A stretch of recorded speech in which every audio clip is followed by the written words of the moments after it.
সুপ্রিয়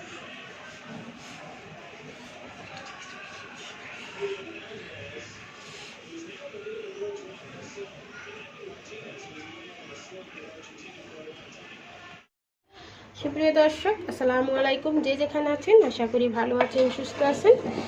আজকের পর্বে আপনাদের জন্য নিয়ে আসলাম ঝরঝরে ভুনা খিচুড়ি।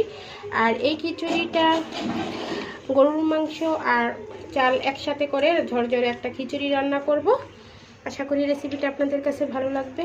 যারা ব্যাচেলার আপু ভাইয়ারা আছে আশা করি তাদের কাজে লাগবে। যারা নতুন রাঁধুনি সেম রেসিপি ফলো করে তারা খুব সহজেই রান্না করতে পারবো। আজকে আমি 2 কেজি গরুর মাংস আর 1 কেজি চাল দিয়ে এই খিচুড়িটা রান্না করলাম। সহজভাবে সহজ রেসিপিতে করে থাকা উপকরণ দিয়েই রান্না করে দেখাবো আপনাদেরকে পারফেক্ট ঝরঝরে গরুর মাংসের খিচুড়ি। আজকের খিচুড়িটা যদি সেম রেসিপি ফলো করে আপনারা রান্না করেন একদম ঘরোয়া হোটেলের মতো খিচুড়িটা হবে।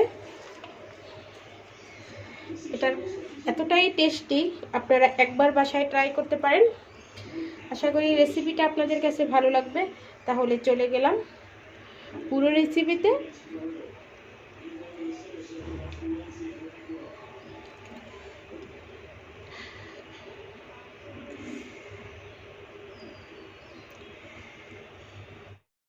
ভুনা খিচুড়ি রান্না করার জন্য এখানে আমি 2 কেজি গরুর মাংস নিয়েছি, হাড় চবড়ি সহকারে নিয়েছি।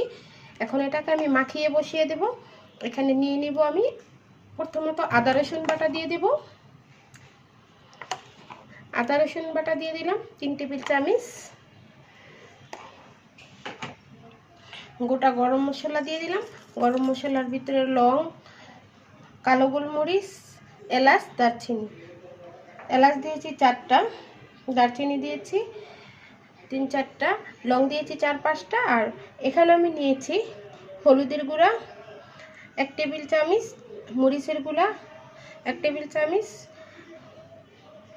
ধনিয়ার গুঁড়া 1 টেবিল চামচ, গরম মশলার গুঁড়া 1 টেবিল চামচ, আর লবণ 1.5 টেবিল চামচ। আর এখানে হলুদের গুঁড়াটা একটু বেশি আছে, 1 টেবিল চামচের থেকে একটু, যেহেতু আমি খিচুড়িটা সম্পূর্ণ এই মশলাতেই রান্না করব তাই হলুদের পরিমাণটা একটু বাড়িয়ে দিয়েছি।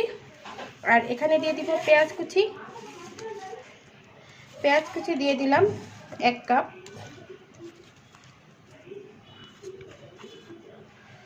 দিয়ে দিব পরিমাণ মতো তেল।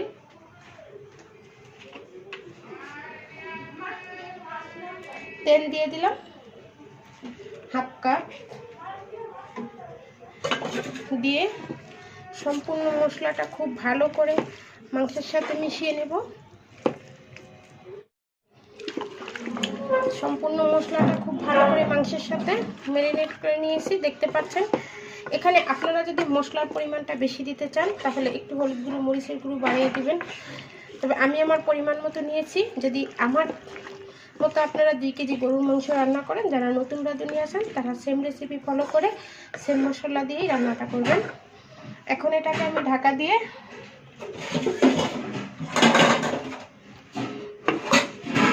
কষিয়ে নিব। কোনো পানি ব্যবহার করব না, মাংস থেকে যে পানি বের হবে সেটা দিয়েই আমার মাংসটা কষানো হয়ে যাবে। মাংসটা প্রায় কষানো হয়ে গেছে, দেখেই বুঝতে পারছেন। আর অনেকটা পরিমাণে পানি বের হয়েছে গোশ থেকে। এই পানি দিয়ে কিন্তু মাংসটা সম্পূর্ণরূপে আমি কষিয়ে নেব।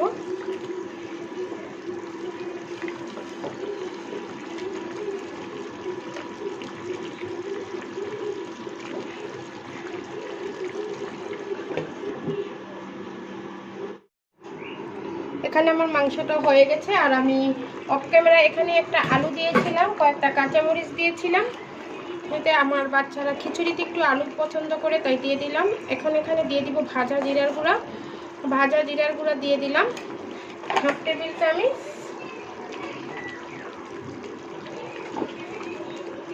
জিরার গুঁড়াটা দিয়ে একটু খুব ভালো করে নেড়ে চেড়ে দেবো। এখন আমি এই মাংসের ভিতরে দিয়ে দিব খিচুড়ির চালটা। এখানে আমি পোলাওর চাল নিয়েছি আর নিয়েছি মুগ ডাল। আজকে শুধু মুগ ডাল দিয়ে ভুনা খিচুড়িটা রান্না করব। আর মুগ ডালটা সবসময় আমি আগে থেকে ভেজে রেখে দিই। আর এই ডালটাকে আমি খুব ভালো করে আধা ঘন্টার মতো ভিজিয়ে রেখেছিলাম চাল ডাল একসাথে করে। এখন সেটাই এখানে দিয়ে দেব।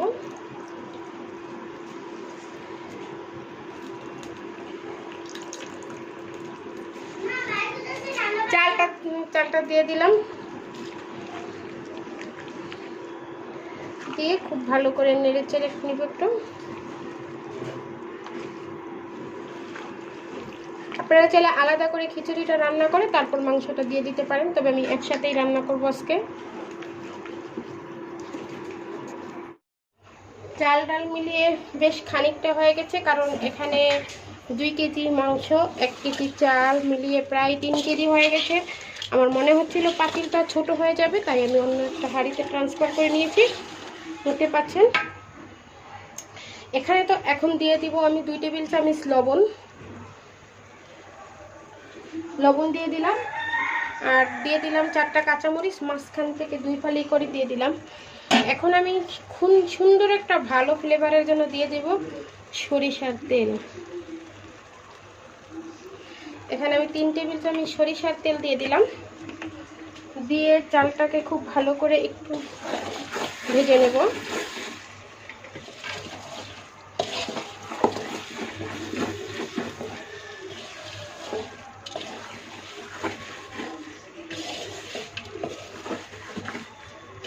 আপনারা চাইলে সাথে মশারির ডালও দিতে পারেন, তবে আমি মশারির ডাল দিলাম না, আজকে শুধু আমি মুগ ডাল দিয়ে ভুনা খিচুড়িটা রান্না করব। এখন খুব ভালো করে কষানো হয়ে গেছে, দিয়ে দিব পরিমাণ মতো পানি। যেহেতু ভুনা খিচুড়ি রান্না করব তাই পানির পরিমাণটা কমিয়ে দিব। 1 কেজি চালের জন্য 1.5 কেজি পানি, এখানে পানির পরিমাণটা কমিয়ে দিয়ে দিলাম। এখন এটাকে ঢাকা দিয়ে রেখে দেবো।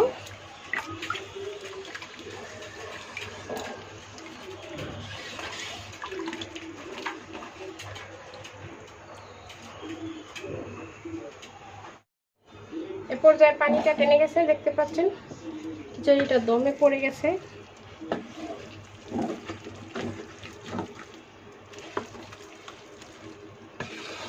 এখন এটাকে আমি উল্টে পাল্টে একটুখানি তারপর ঢাকা দিয়ে ডেকে অপেক্ষা করব চালটা একদম ভালো করে ফুটে যাওয়া পর্যন্ত।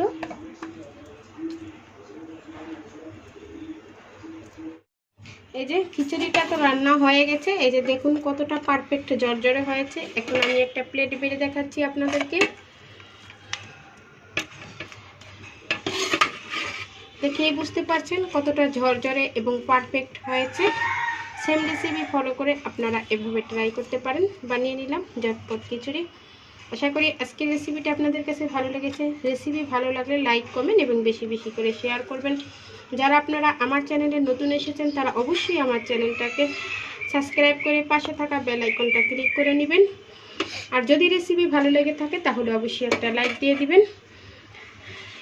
আজকে এই পর্যন্তই, সবাই তাহলে ভালো থাকবেন, সুস্থ থাকবেন। আল্লাহ হাফেজ।